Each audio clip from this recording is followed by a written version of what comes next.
Bonjour, bonjour, bonjour. Aujourd'hui, on va parler de Jonah. Enfin, je peux vous parler de Jonah. Enfin, je peux vous parler de Jonah.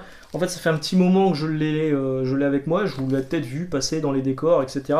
Et vraiment, j'ai adoré. En fait, j'ai eu la chance de l'avoir par Nicolas Beaujouan, le directeur de collection chez 404 Comics. Il m'a proposé de me l'envoyer.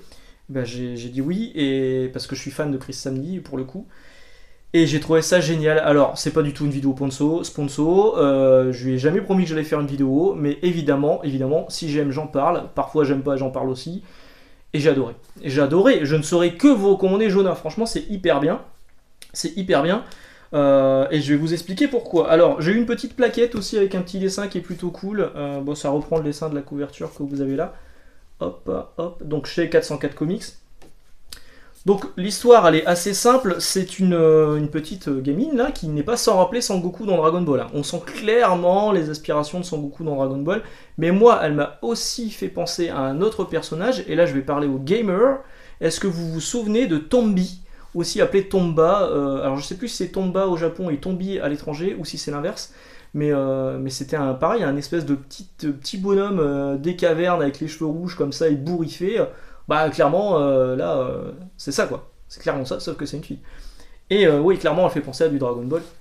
Alors, c'est une gamine qui est avec sa famille, avec sa sœur, etc.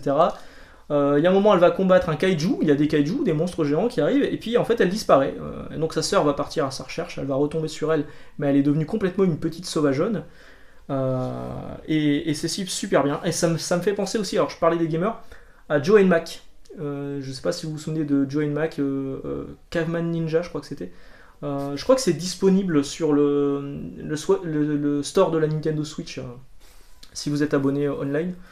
Donc ça m'a fait penser aussi à Joe Mac. Alors, je vais vous montrer quelques pages, hein, parce que au niveau de l'histoire, on va pas se le cacher, c'est pas hyper original, ça se lit hyper vite. Franchement, il y a des chapitres où vous allez le lire en 2 minutes 30. Mais alors, au niveau du storytelling et au niveau du dessin, on est sur du très très grand Chris Samney. Pour rappel, Chris Samney, c'est aussi Firepower chez Delcourt, voilà, et chez Image Comics aux États-Unis. Lisez Firepower, franchement ça démonte. Je vais remonter un petit coup de Firepower, voilà, hop. Mais c'est aussi à la fois Black Widow avec Mark Waid, et avec Mark Waid toujours le Daredevil. Ça c'est une plaque, hein, c'est une plaque en fer. Le Daredevil de Wade également avec Chris Samney, et franchement ça démonte aussi cet arc avec Wade et Samney au dessin, c'est hyper bien. Le passage le run de Wade sur Daredevil, il est vraiment hyper bien. Et donc là Chris Samney il lance son projet tout seul avec sa femme Laura Samney au scénario, en demandant des conseils à leurs enfants. Ils ont deux petites filles, je crois que c'était ça. Et voilà, regardez ces planches, c'est ma boule. C'est ma boule. Ce kaiju hyper stylisé là, juste là, je trouve ça trop beau quoi. Je trouve ça trop beau. Et au niveau de la narration, voilà, je vais vous montrer quelques pages. C'est hyper dynamique, c'est hyper cartoony. On a juste qu'une envie, c'est de tourner les pages tellement c'est bien. Et alors effectivement, les fans de Jonathan Hickman et de Robert Kirkman et de Brian Michael Bendis vont être un peu perdus parce que il n'y a pas tellement de dialogue. Mais tout est vraiment visuellement incroyable. C'est vraiment hyper beau. Et on peut vraiment le conseiller à la fois aux fans aguerris de comics et à la fois aux gamins. Parce que si vous avez des enfants et que vous ne savez pas quoi lui faire lire en comics, bah il peut lire Jonah, hein. Il va adorer. Ou elle va adorer. Moi, je dis il parce que le mien ça va être un garçon. Mais ouais, je lui claquerai dans les mains, hein, c'est sûr, c'est hyper bien. Je vais arrêter d'être dithyrambique, on va croire que je suis un vendu. Mais ouais, vraiment, j'ai tellement aimé. Ça fait des semaines que j'ai envie d'en parler. Les covers, en plus, elles sont vraiment hyper classe. Elles sont vraiment hyper classe. Je vais juste vous dire une chose, c'est achetez-le quoi. Alors l'histoire va se développer au bout d'un moment, effectivement, elle retrouve sa sœur, mais il va se passer des trucs. Il faut savoir d'où viennent les kaiju, ils vont rencontrer d'autres personnages, d'autres humains qui combattent les kaiju, et elle est toujours un peu décalée du coup. Parce qu'elle est complètement.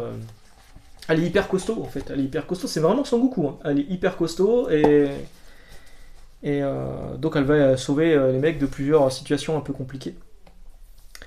Et trois filles, ils ont trois filles. Voilà, c'est précisé à la fin, ils ont trois filles. À la fin, il y a les variantes cover. On va parler de l'édition française, hein. Parce que là, je pense que 404 Comics, Encore une fois, je ne suis pas payé. Il gagne haut la main le titre de l'éditeur de l'année au niveau de la qualité d'édition et du rapport qualité-prix.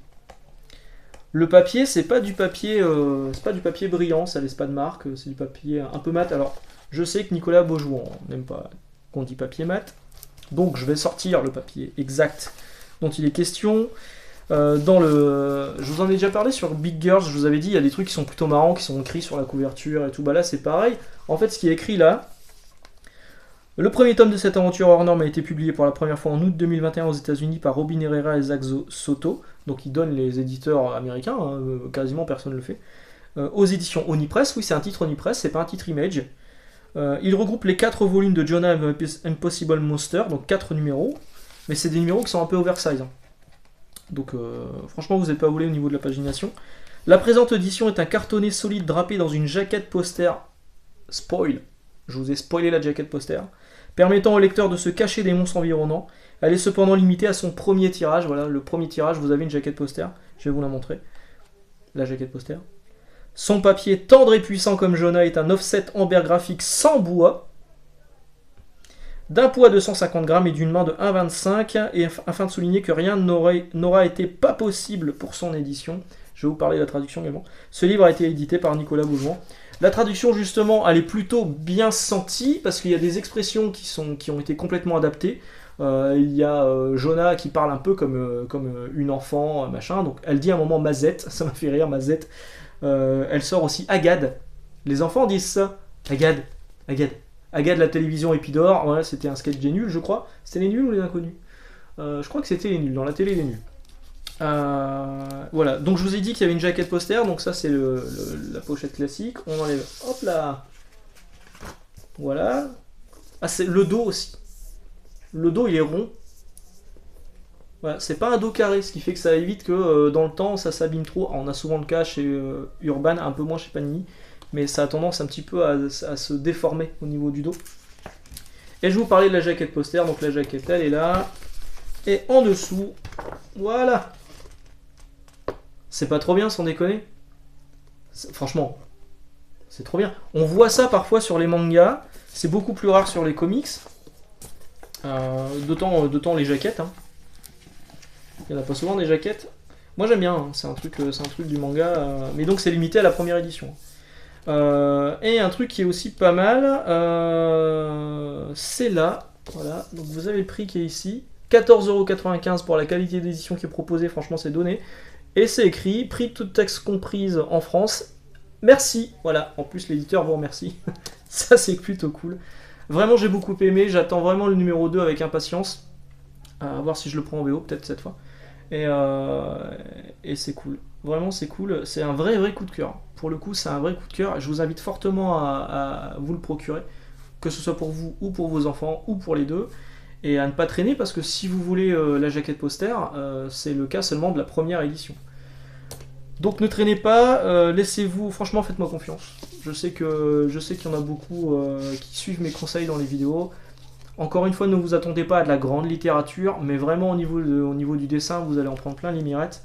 Et ah ouais, je voulais faire une vanne en disant hey, Jonah, est-ce que c'est pas la fille cachée de Shanna? La Jonah pour adultes. La Jonah pour enfants. Voilà, sur ce, je vous souhaite une excellente journée, une excellente lecture. Dites-moi si vous craquez pour Jonah. Dites-moi si vous avez des enfants et est-ce que vous leur avez fait lire Jonah, parce que moi ça m'intéresse. J'ai pas encore d'enfant, donc je me rends pas compte, mais je me dis, ouais, pour les gosses, je vais le prêter à Yannick, tiens, il les fera lire à ses gamins.